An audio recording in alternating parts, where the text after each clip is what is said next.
Hey, what up, y'all?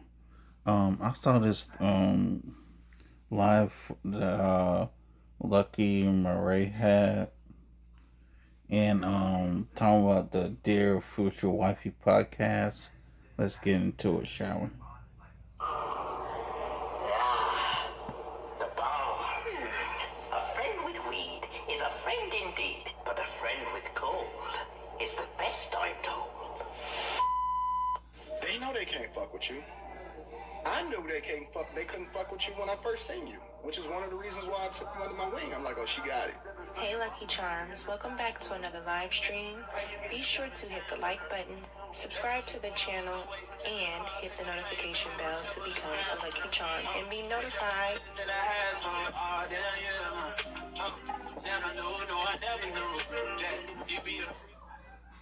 I did not know the Dear Future Wifey podcast was that man's podcast. Why does he have a podcast directed to women and dating? And he's a man who's unmarried at that? I seen somebody say that I guess Tony Gaskins had called out that this guy was like not a good guy or whatever. And one thing I can say about a man I don't defend, but one thing I will say about Tony Gaskins is at least his content, while it can be listened to by men and women, he addresses both men and women. He heavily focuses on manhood coming from a man. I am highly suspicious of any man, particularly a straight and unmarried man, having a podcast dedicated to teaching women how to be future wives. Why would y'all be listening to him? What his name is.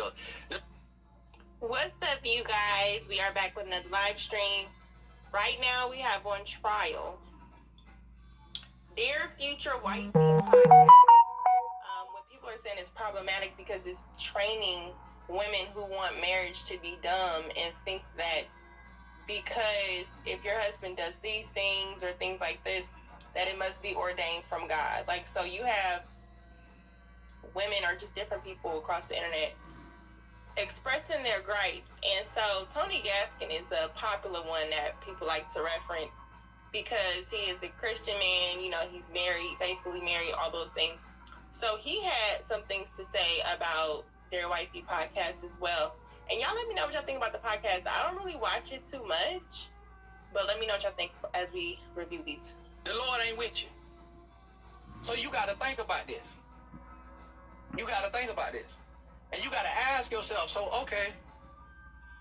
So, and then what I was talking to the guy last night about.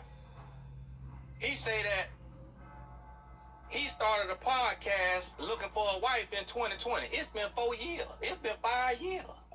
Well, I ain't got one. So it's that desolate out there. But a man who finds a wife finds a good thing. And receives Yep, favor the from Bible Lord. does say that. But you say God blessing you. The man told me God blessing you, so God could bless you with a following and money, but can't bless you with a wife. Talk about it. And he told me he fornicate every 5 to 7 weeks, and he tell his audience about it. If you in that audience... Now, how you gonna claim to be a Christian man, but you're fornicating every 6 weeks? Brother, you need to make that make sense. You deserve everything that come to you. Because where much is given, much is required. Talk about it. For the mammy lame excuse that, oh, we just all human. No. That's the point of Christ. So how can God send you money and fame and followers, but not send you a wife? Talk about it. And then you be in fornication, which these men is admitting to me that they in fornication. When I Hold on, because I had that same sentiment about Cheyenne Bryant. And this isn't even just for Dear Wifey podcast. I feel like his point is valid across the board. If you look at it, like, apparently these conversations were started because these were men who wanted something serious. They wanted relationships. They wanted a marriage. But as you can see, it's literally just a pipeline to some pussy. Like, it's really just a thing where women want these relationships. Just like Ace Metaphor. How how women actually want committed. Sorry, Lucky, I gotta pause you for a second. Ain't this the same formula that Derek Jackson did? And also the same formula that Ace Metaphor did? And now this guy is accused of doing the same thing that Derek Jackson and Ace Metaphor have done. But at least with Derek Jackson and Ace Metaphor, from what I've seen and heard, at least they didn't try to put God in their bullshit. This guy apparently is doing that. So therefore, by putting God into your BS, you're an automatic hypocrite. Let's continue. Even more, how women actually want committed relationships, but what men do when they see that there is a and I'm just saying men because these are men podcasts. Dear Future Wifey is a male podcast.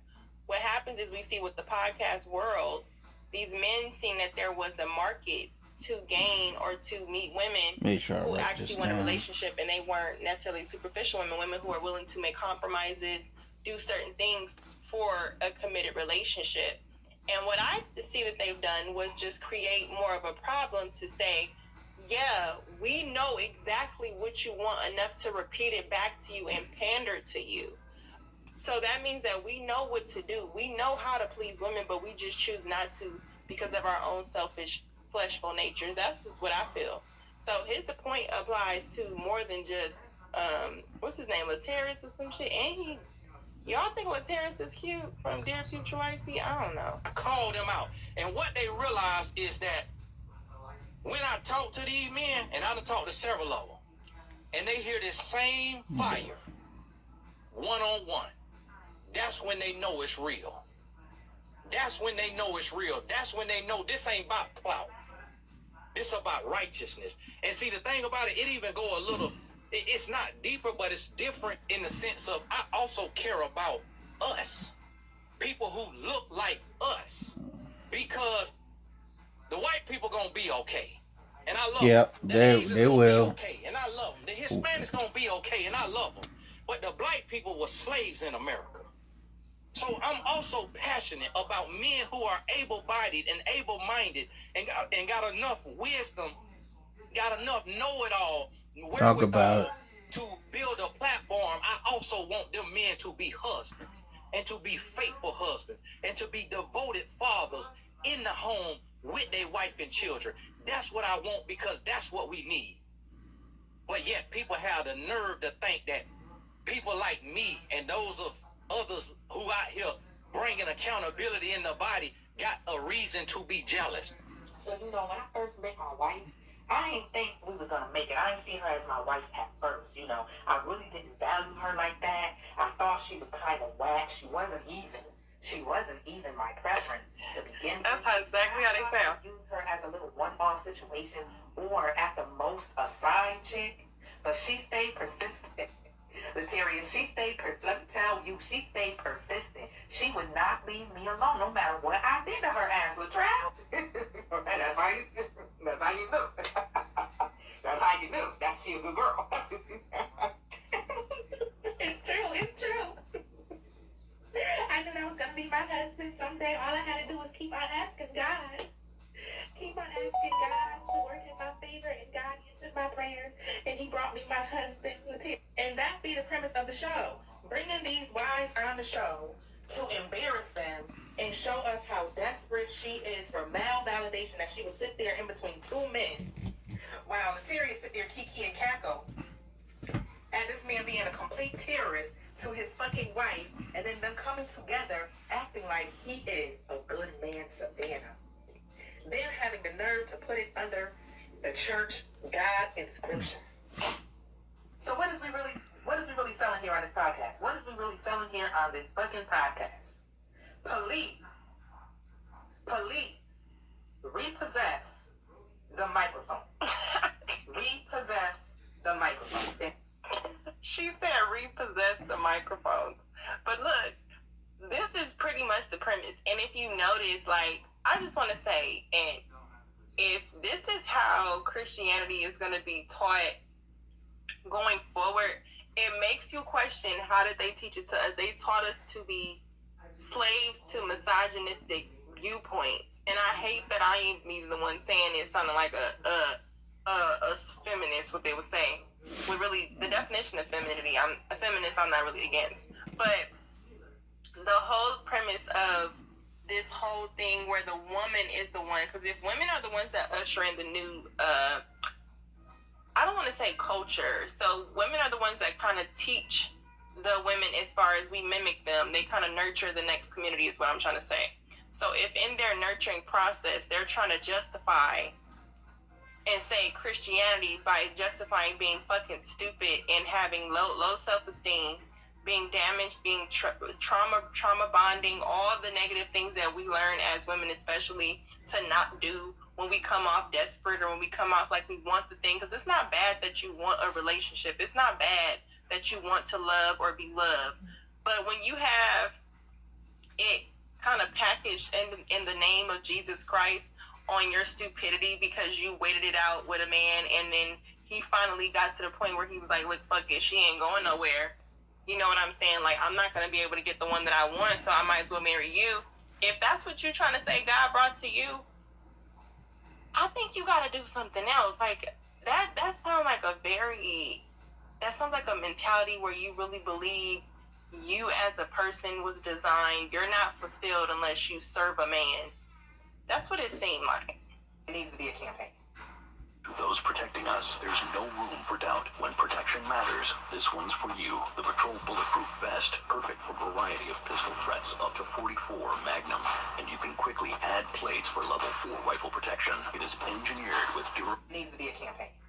Dear Future Wifey podcast, hosted by this man right here, needs to be defunded.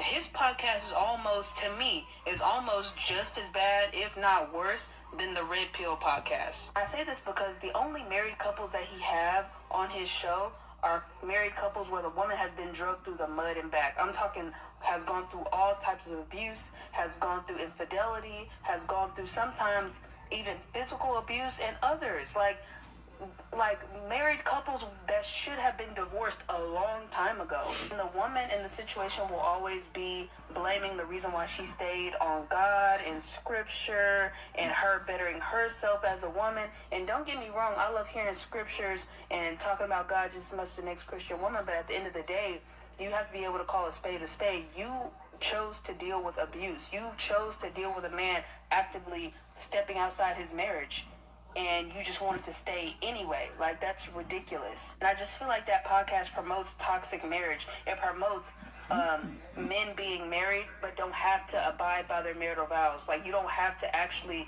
be with your wife and your wife only. Like, you can step outside your marriage. You can treat your wife however. You can abuse her in more ways than one. You can be emotionally absent husband to her, and it's still her job to keep the marriage together. No, that's not how marriage works.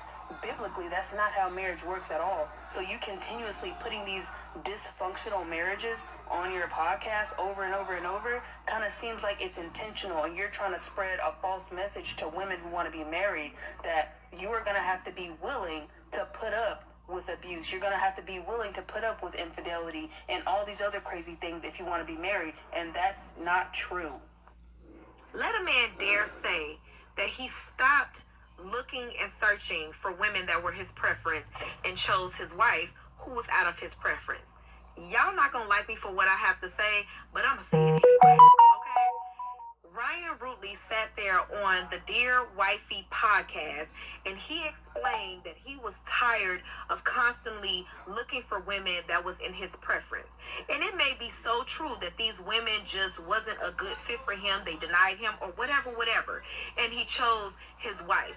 But let me tell you about perspective. Every woman underneath that video was talking about how he embarrassed his wife and he this and he that. We're going to get into that video. I have that video. If you kind of want to check it out.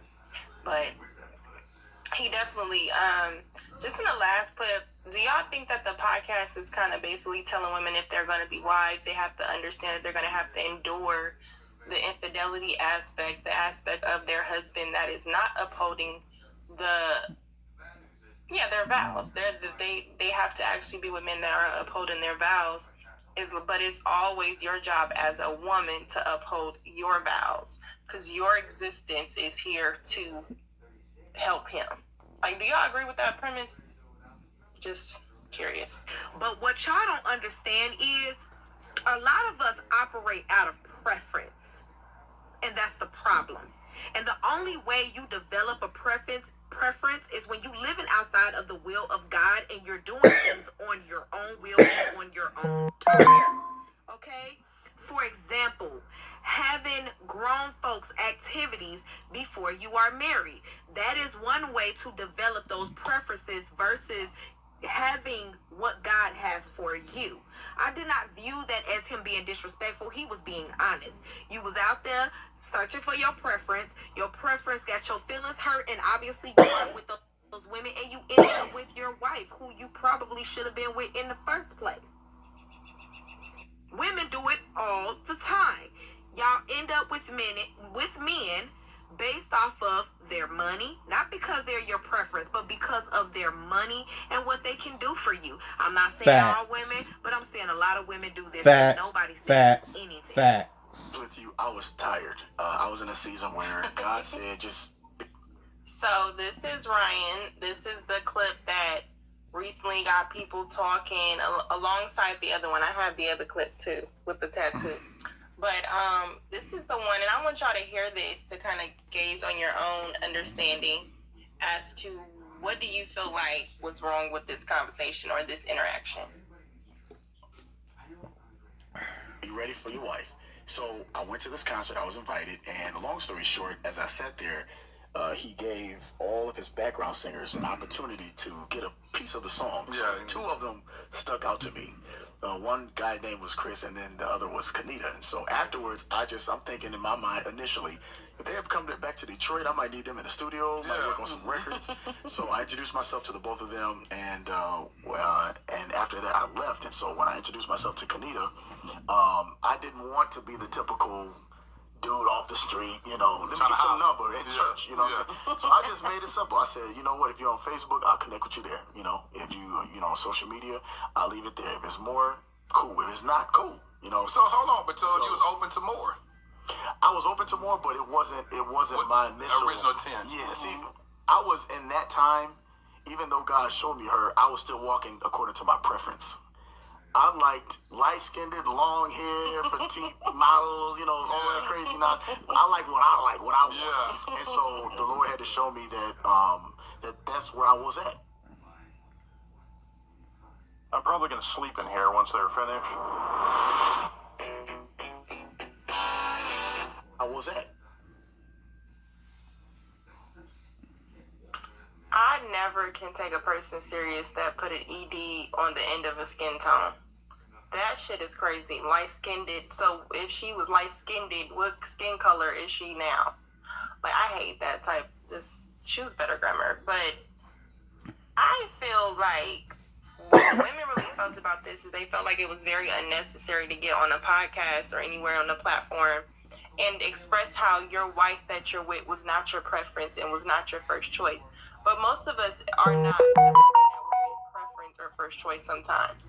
So, but my thing is, do you think it's very irresponsible to even say that when you're with the person? It's like saying if you married and your husband like, yeah, I didn't really like her at first, or she wasn't the reason why I took her on a date is because the three other girls didn't text back, so I was just like, she was dying to go on a date, so I just took her on a date, and we ended up working it out. Would you want to hear that? Like, honest to God. Or, he wasn't my first choice, but I had dated, like, X amount of men, and he was just always there through the process, so because he was always there, I just decided to marry him.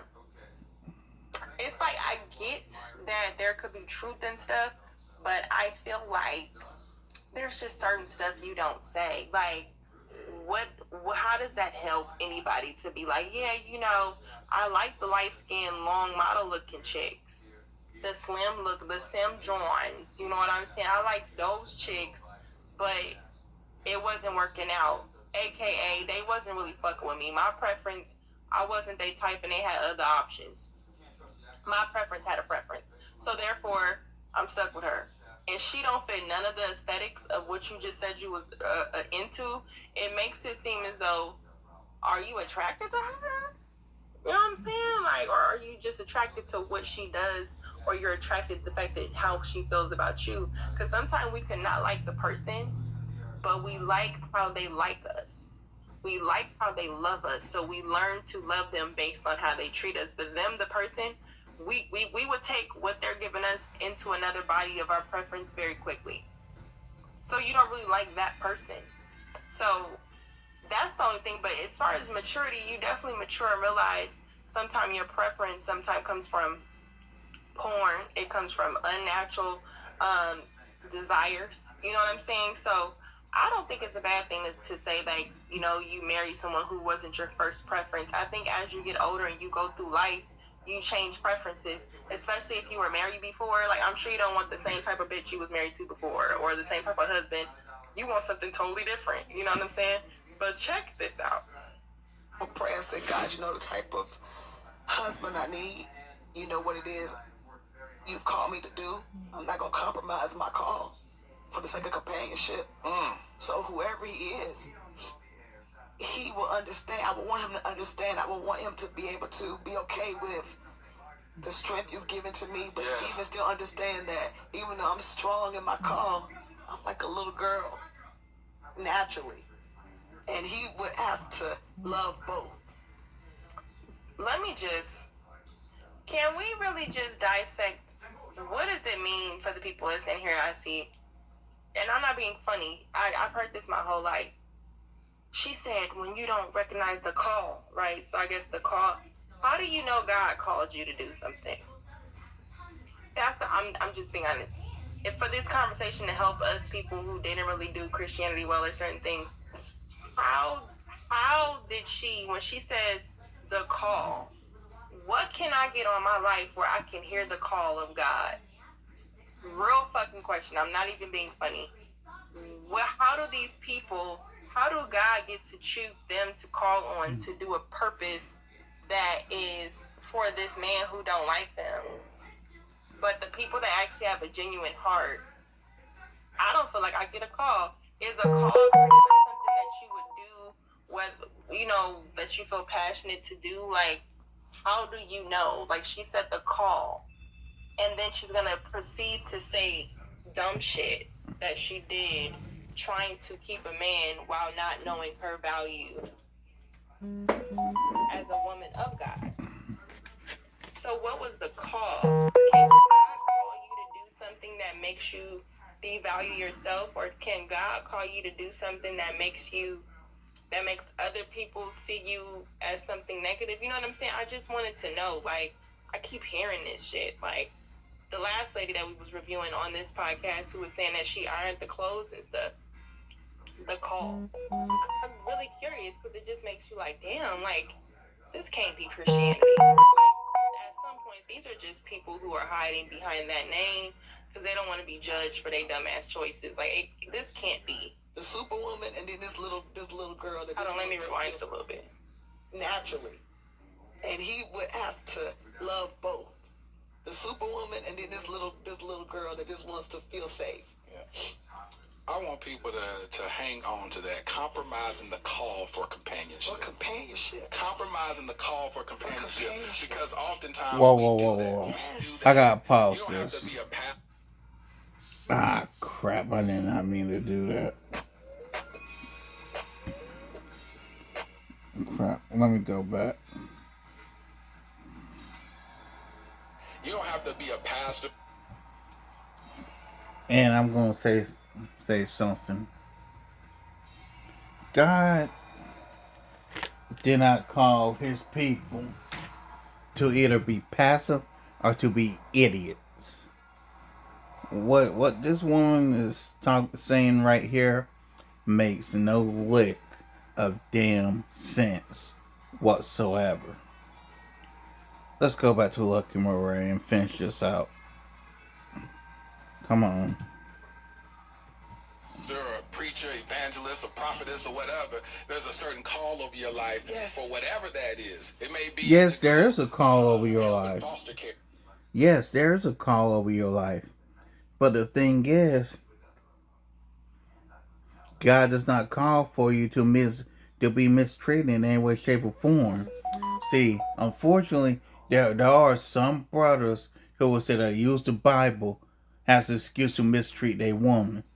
And personally, one, that's not of God, and two, that's bullshit. Excuse my language. But that's what it is. It's bullshit. Your life for whatever that is. It may be to go help in foster care or to help the homeless. And again, shout out to Lucky Murray for this. Somebody that's it. Yeah, and they come in your life like, you got to do all that. So why you got to be down there all the time? Why you over them homeless people? They homeless for a reason. Why you over here doing it? Why you up? And you go, well, let me just, because I don't want to lose them in this, so I'm gonna go ahead and just compromise the call. Compromise the call. I'm gonna get back to y'all on that because I don't know what the fuck they be talking about. And y'all know, if y'all met Lucky from the Peep days, I will call in and ask a question I don't know nothing about. If I can call into this show, I'm sorry, Lateris, can you explain to us what a call is and how do you know God called you to do that?